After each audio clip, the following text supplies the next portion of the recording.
Hey, this is Paul, president and founder of Giant Jaxx Media. You got to check out this episode of Giant TV because we're talking about AI and what's going on with it today. I have two incredible guests. I have Jeff Oak, who's a successful Vistage chair in the Long Island area.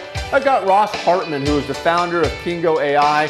And Ross is around the country helping business owners to embed his brain into their business to help with AI. We're going to get into the weeds in this episode, hear about Jeff, what he's doing with his dynamic CEOs he's working with, and we're going to hear from Ross about what is going on with AI and business owners, how to embed it in the business, and where it's at now, where it's going. Let's go check it out.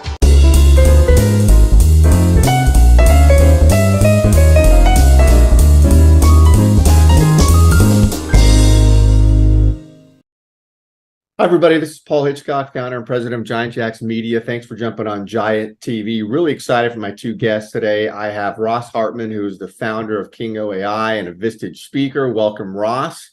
Thanks so much for having me. Yeah, and I have incredibly successful Vistage chair, Jeff Oak, out of Long Island, who's doing great things. Jeff, thanks for being here. Great to be here, Paul. Thanks for putting this together. Yeah, love this topic, AI. Everybody's talking about it. Every business on the planet is either using it or trying to figure out how to use it. And so I want to jump right in, start with you, Jeff, because I know AI is coming up in your practice, but tell us about what you're doing, what you're building there at Vistage, and some of the industries you're working with and seats you may have available. I want to understand a bit about that. Great. Thank you, Paul. I lead a variety of groups, but the two I want to focus on, one is what we call a CEO group and the other a small business group. The CEO group tends to be larger companies. They have executive teams, and they're dealing with a variety of issues associated with that. But I also have a group for smaller companies. Mm-hmm. They tend to be smaller both in revenue and in employees. If you imagine yourself as the one who's the chief cook and bottle washer and running operations and such, we have a place for a person in that situation as well. In terms of the industries, it's really quite broad across the two groups, ranging from real estate to engineering to surveying. We have someone in the food service business, in the hospitality business, specifically coffee shops. We have an environmental consulting firm. We have robotic process automation. Someone who runs a very large independent lumber yard, facilities management. What I pride myself on and what I love about both of my groups is the diversity of industries, the diversity of experience and background. Because as you would know, Paul, the variety of perspectives provides tremendous value to our members when they're processing a business issue. Oftentimes, the best question comes from the least expected individual from an industry that maybe has nothing to do with the topic of the issue being processed. Yeah, I remember you telling me about that offline, Jeff, as we talked about it. And for those who don't know, I mean, you're getting together monthly with all of your CEO members. Yes. And that's just an insane meeting because as you told me before, everyone's just kind of letting their guard down, bringing issues to the table, collaborating. That's like? Right, yeah. Paul. I love our meet. I love my members. I love the groups. I love the meetings for some very specific reasons. Nothing is off the table. We create an environment of confidentiality. It's a non-competing environment that we carefully monitor. It's built on trust. On direct feedback, direct and timely feedback in the context of support. And a couple of our practices, one that is somewhat unique to Vistage is what we call carefrontation. We create an environment of caring. Love it, yeah. And we ask the tough questions that CEOs and business owners typically don't get asked. Yep. And that's what the members really prize and cherish. Yeah, and then you're getting also together one-on-one outside of those monthlies, which I imagine are, you're getting into the weeds. Yes. With them, and they love it. Yeah, no, that the one-to-ones, the combination of those two things is extremely powerful. Yeah, Vistage might be the only organization of its kind that leverages both a peer advisory group. We call it a peer advisory board because it is like having your own personal board of directors with the one-to-ones in an executive coaching context. Those one-to-ones allow digging much deeper into the individual members' own issues and challenges and their business. And we leverage the two. For example, in one of the one-to-ones, somebody may bring up an issue and I'll say, so glad you brought that up. It's wonderful that we have two heads, your head and mine, thinking about this. It would be even better to have 15 or 16 heads giving insight into your issue. And so I'll encourage people in the one-to-ones to bring things to the group. Conversely, sometimes comments are made, perspectives are offered in the group setting that say to me, there's a deeper conversation here for us to explore privately one-to-one. So the mutual leveraging between the individual executive coaching privately once a month and the group meeting once a month is extremely powerful for turbocharging growth, not only in traditional business metrics like revenue and profitability and market share and customer satisfaction, but also the growth of the leader. We talk a lot about bringing our best selves both to work and outside of work. We're all about enhancing our members' businesses and our members' lives. Yep, and I love it all. And Ross, we're going to flow it on over to you because, as Jeff knows well, Vistage is all over AI. Jeff and his, leaders he's working with are all talking about it. You've got your thumb on the pulse of it, Ross. Tell us about AI. What do we need to know? Yeah.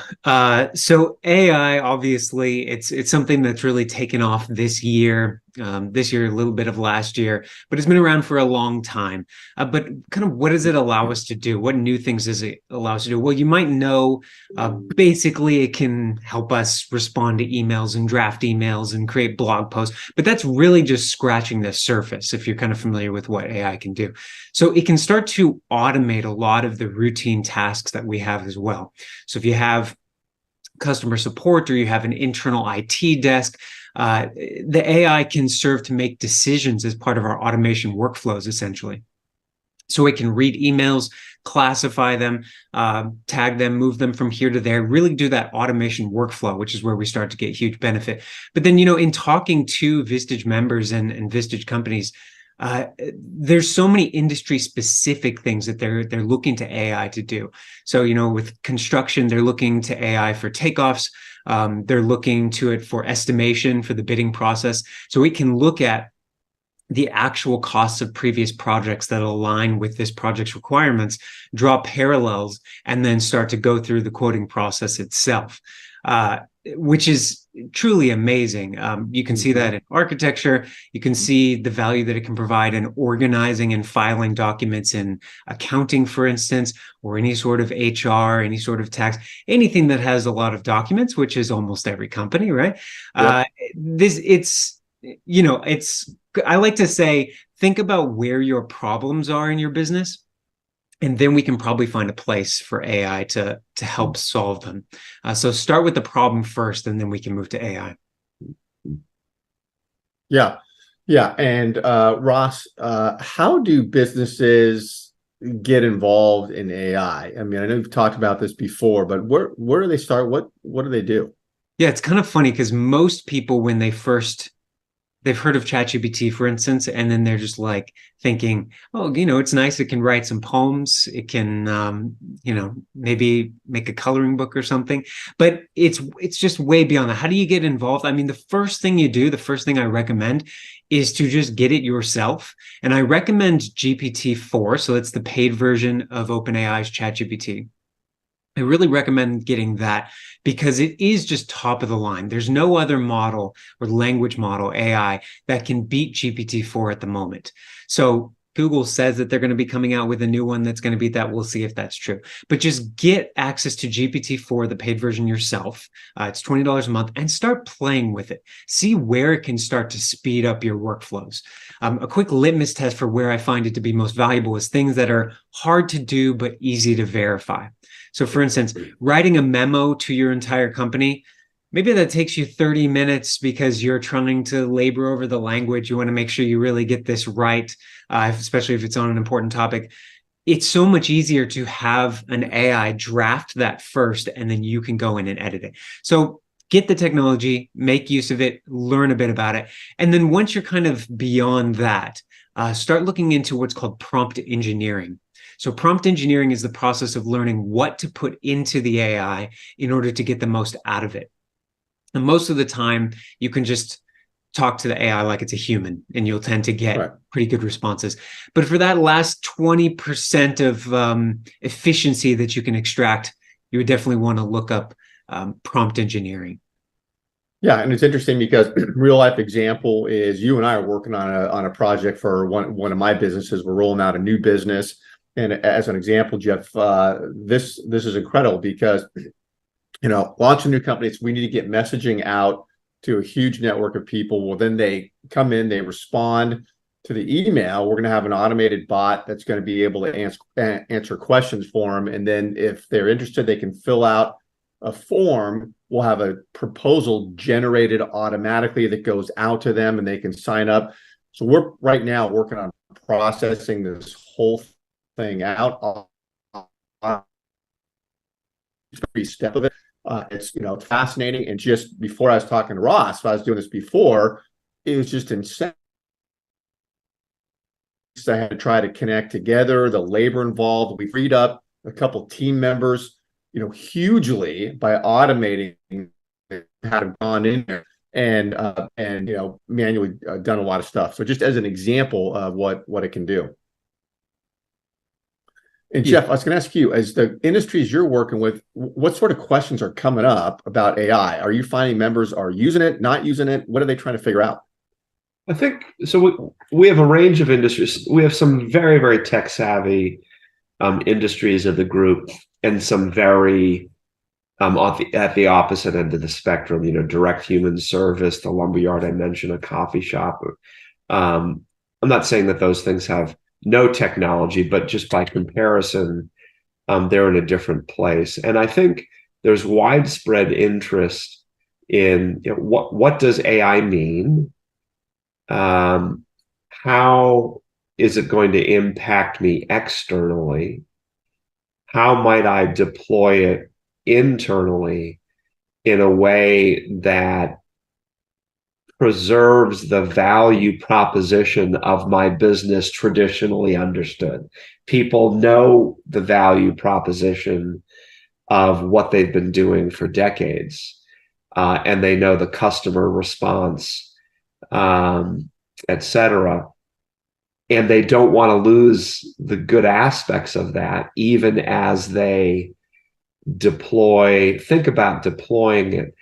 So I think if I just set aside the companies that are not very sophisticated technology, for example, I have one company in my group that does robotic process automation. So he's been doing a variety of things that are close cousins, to artificial intelligence, and even in fact some AI stuff in his business.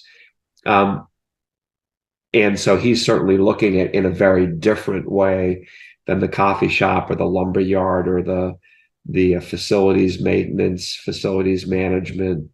I have someone in the transportation industry. So it's a broad range of questions, Paul, really based on where they are, if I can put it this way, in the technology spectrum of what they do. And people, there's frankly some worry. There's curiosity, but there's also a little bit of worry. Okay, how is this going to change customer relationships in a positive way rather than a negative way? So it's really a broad range of questions, Paul. How would you address some of that, Ross? Yeah, I'd love to jump in there. So I think what you said is just a perfect summation of where people are approaching this technology and how they're feeling about it. So I love that. One of the things you mentioned, well, first of all, on the concern side. So data privacy and security is obviously one of the biggest concerns that most companies have around this.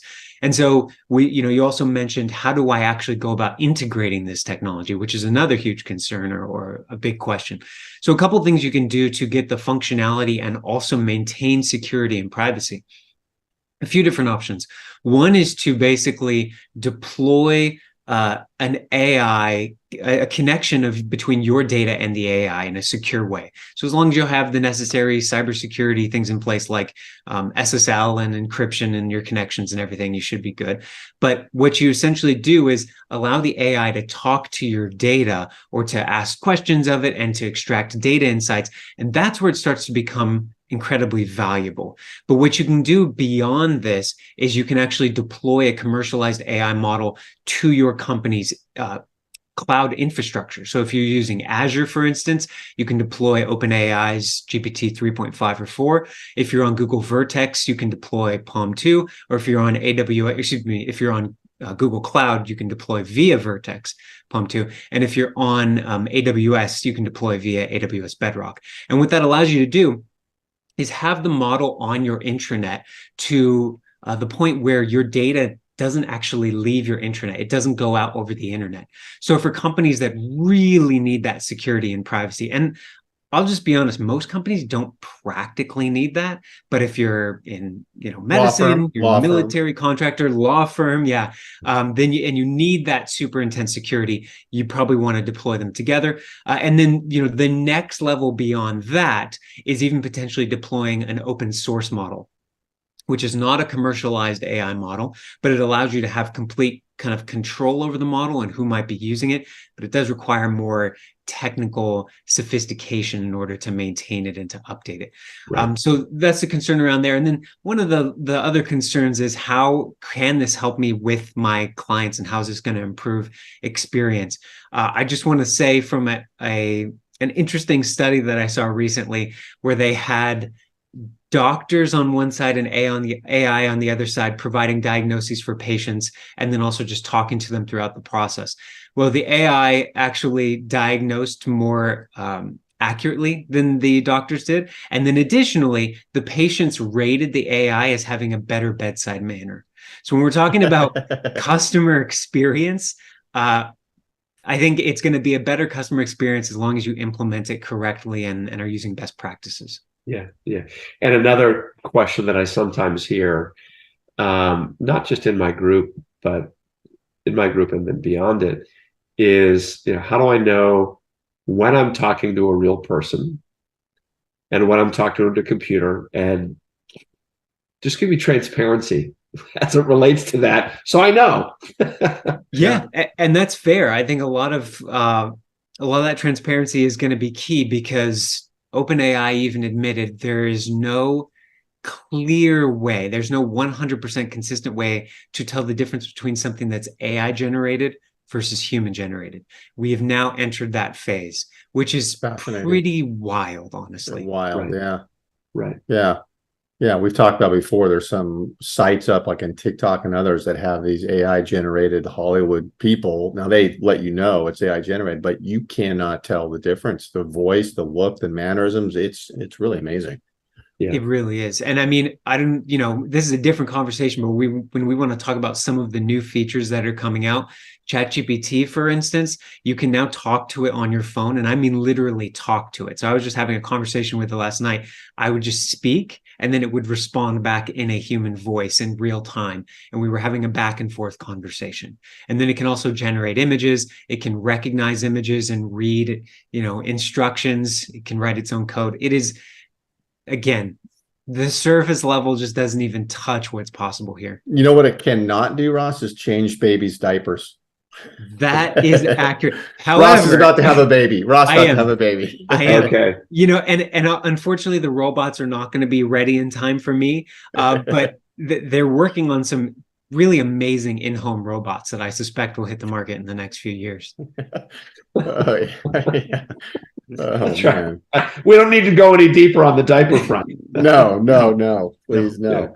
No, that's great. I mean, this is obviously an amazing topic. We could talk forever about this. I wanted to let everybody know who's watching this, wherever you're watching this, get connected to both Ross and Jeff, their information is going to be around this video up here, maybe over here.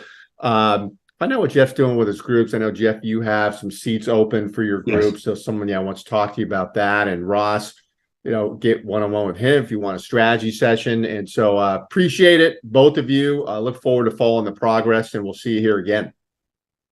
Thank you, Paul, and thank you, Ross. Thanks, Jeff. Thanks, Paul. Yeah. Yeah.